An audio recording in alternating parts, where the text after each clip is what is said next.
Law, undang-undang yang lain pun saya pikir seperti itu, bahwa sepanjang ada yang merasa bahwa itu bertentangan, tidak sesuai, bisa terbuka peluang untuk dilakukan pengujian terhadap hal itu. Mungkin itu Ya, Pak oke. Dr. Baik. Indra yang bisa saya Semakin sampaikan. dijelaskan Pak Martahan, semakin rasanya kurang cukup waktunya kalau cuma tinggal 15 menit lagi. Jadi teman-teman pasti semakin penasaran ini. Karena begini, salah satu tugas utama khususnya di dalam ruang lingkup hukum pidana ya, itu menarik. Apalagi dia akan selalu terdampak di dalam perubahan masyarakat. Maka ius constituendum melihat itu, ya, apakah para pembentuk peraturan perundang-undangan punya sebuah visi 5-10 tahun lagi kebutuhan apa sebenarnya yang saat ini belum terfasilitasi di dalam hal sebuah produk hukum. Jangan sampai ius constituendum dan ius constitutum itu hanya sebuah teori tapi tidak teraplikasi, bahwa ada kebutuhan-kebutuhan masyarakat yang harus dijawab berkaitan dengan hal itu. Bapak Ibu, kita sudah pernah dikagetkan oleh tindakan teror bom Bali pada saat itu, tidak punya sebuah produk hukum secara yang mengatur berkaitan dengan extraordinary crime pada saat itu. Situasi negara pada saat itu kelagapan. Bagaimana mungkin menerapkan sebuah pasal dalam KUHP berkaitan dengan tindakan-tindakan yang harus diatur secara luas, ya. Nah, maka dengan meminjam teori di dalam sosiologi hukum ini, 5-10 tahun lagi kita bisa nilai dampak dari revolusi industri 5.0 ini kira-kira apa yang belum terfasilitasi, apakah sudah terjawab dengan undang-undang ITE, apalagi dengan sekarang ini metode metode AI ya, apa IA itu ya, bagaimana nanti bentuk-bentuk sebuah tindakan-tindakan atau perilaku-perilaku pidana dengan orang bisa memalsukan identitas untuk menjadi orang lain, ya. Apakah sudah cukup terfasilitasi begitu? Nah, memang di dalam skema kalau saya baca tugas dari teman-teman hukum pidana, eksistensi hukum pidana di dalam mewujudkan kehidupan masyarakat, ya. Kita berterima kasih sekali tadi kepada teman-teman dari Ketenagakerjaan sudah mendirect pemikiran kita dengan sebuah undang-undang omnibus law-nya yang akan pada akhirnya kita jadikan tolak ukur dalam akhirnya produk peraturan perundang-undangan, produk hukum, ya, produk hukum. Jadi sangat tepat sekali tadi teman-teman dari Ketenagakerjaan menjadi kelompok pertama yang presentasi. Sehingga kita karena ini masih seger banget ya, 3 tahun lalu baru produknya dan dinamikanya kita tahu persis, masih terekam di pikiran kita, sehingga kita langsung bisa melihat bagaimana pengimplementasian gitu, sama seperti yang disampaikan oleh Pak Martahan tadi begitu ya, Pak Napitupulu tadi, ya. Jangan sampai nanti keberadaan sebuah hukum, ya, apa eh, sebuah fungsi hukum gitu ya. Kalau kalau teman-teman di pidana, fungsi hukum pidana di dalam masyarakat, ya, justru membuat sebuah ketakutan di dalam masyarakat ketika dia sudah berhubungan dengan bagaimana fungsi hukum ini tadi ingin bekerja begitu, ya. Nah, maka teman-teman saya lihat di papernya, di makalahnya juga memberikan suatu gambaran bagaimana gejala-gejala sosial yang terjadi gitu. Nah, itu yang sudah kita diskusikan dari awal tadi bahwa sekali lagi kita bukan mau menyoroti produknya secara normatif, ya. Tetapi yang mau kita soroti adalah dari seluruh aturan-aturan hukum, ya, atau dari fungsi hukum itu yang ada di tengah masyarakat atau di tengah kita sekalipun, ya.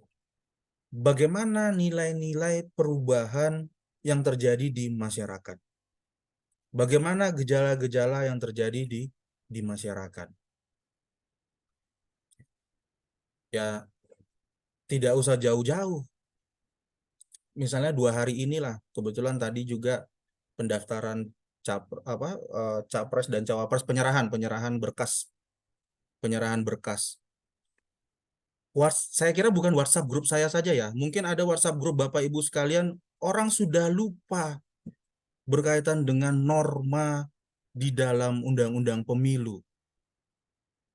Ya. Sekarang itu tidak ada lagi asas kerahasiaan, padahal lu berjurdil di dalam undang-undang pemilu, esensi dari asas kerahasiaan. Ya. Kalau misalnya secara legal standing Bapak Ibu sekalian atau teman-teman kita di WhatsApp grup itu sebagai sebuah tim kampanye, di dalam undang-undang pemilu sudah ditentukan tempat kampanye itu ada tempatnya. Maka, nah, berkaitan juga dengan siapa pilihan kita, undang-undang pemilu sudah memfasilitasi ada asas kerahasiaan di situ yang pada akhirnya harus kita eksekusi hanya di TPS. Nah, itu pergeseran Bapak Ibu. Pergeseran nilai di tengah masyarakat. Nah, ini menjadi tugas penting. Kebetulan juga di angkatan kita ini, bukan di angkatan ini ya, di satu angkatan di atas Bapak Ibu sekalian. Waktu itu saya dan kelas dengan saya, Pak Engkos itu kan Ketua Bawaslu Karawang ya. Kebetulan mahasiswa di kita, beliau bersama saya juga di HTN. Saya sudah sampaikan itu, diskusi-diskusi seperti itu. Yang paling konyol itu Bapak Ibu adalah orang-orang sudah lupa. Kalau belum keluar DCT, belum bisa menempelkan APK. Orang masih bacalek. Yang dibolehkan itu adalah caleg. Nah, itu contoh. Artinya apa? Tidak sampai esensi dari undang-undang pemilu ke tengah masyarakat. Kemudian pergeseran kita di dalam memaknai proses pesta demokrasi. Hari ini terus terang, dari mulai kemarin ketika salah satu pasangan menginformasikan bacawa presnya, WhatsApp grup saya itu ramai sekali. Bahkan, ya ini maaf ya harus saya bongkar ini, sebenarnya tidak boleh. Ikatan keluarga alumni Lemhanas pada hari ini sudah terpecah belah. Karena Pak Agung Gemelar ke kiri, kemudian Gubernur Lemhanas sudah mundur karena memilih ke kanan, Pak Andi. Jadi harusnya orang-orang Lemhanas yang sangat netralitas, tapi malah jadi pelaku. Saya rasanya mau keluar dari WhatsApp grup itu. Karena semua sudah, menurut saya ya apa gunanya pendidikan di Lemhanas kalau kita masih terpecah belah. Ya. Gara-gara Pak Andi, Gubernur Lemhanas menjadi TPN Pak Ganjar, Pak Agung Gumelar, Ketua Ikatan Alumni Lemhanas itu ke Prabowo. Pecah sudah ini. Ya itu kan pribadi ya. Tidak bisa dibawa kepada kepentingan lembaga atau kelompok begitu.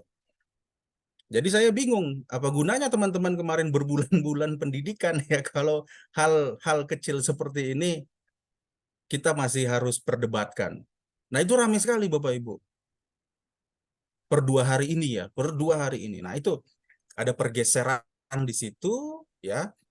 Sosiologi hukum menyentar kejadian gejala sosial di tengah masyarakat untuk melihat hal-hal seperti itu.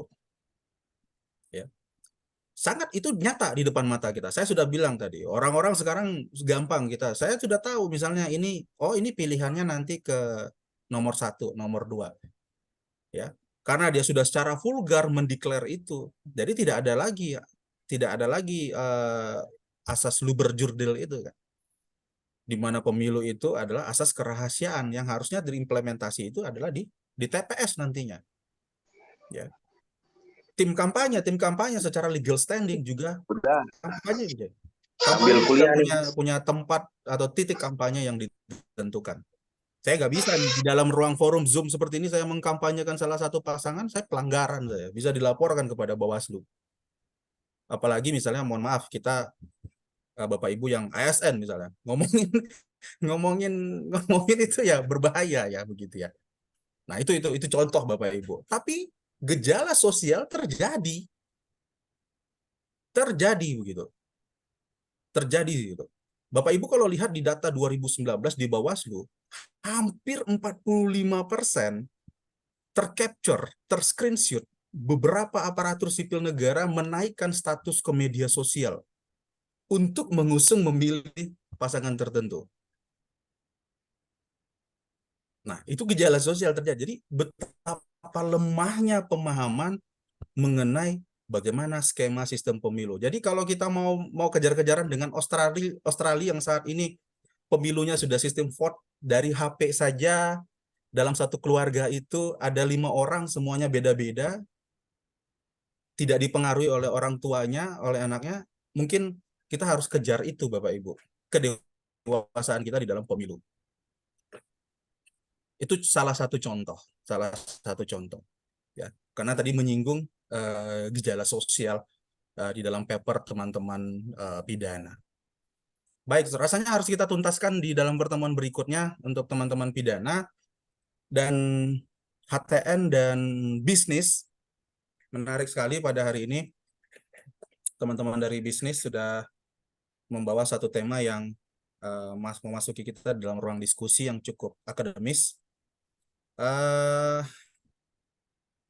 Padahal Ya, Pak Mahfud sudah siap tuh Prof, mau presentasi dia. Sudah dari sore dia udah mempersiapkan. nah Prof. itu kadang-kadang kita kalau terlalu larut, lupa waktu ini kita begitu kan.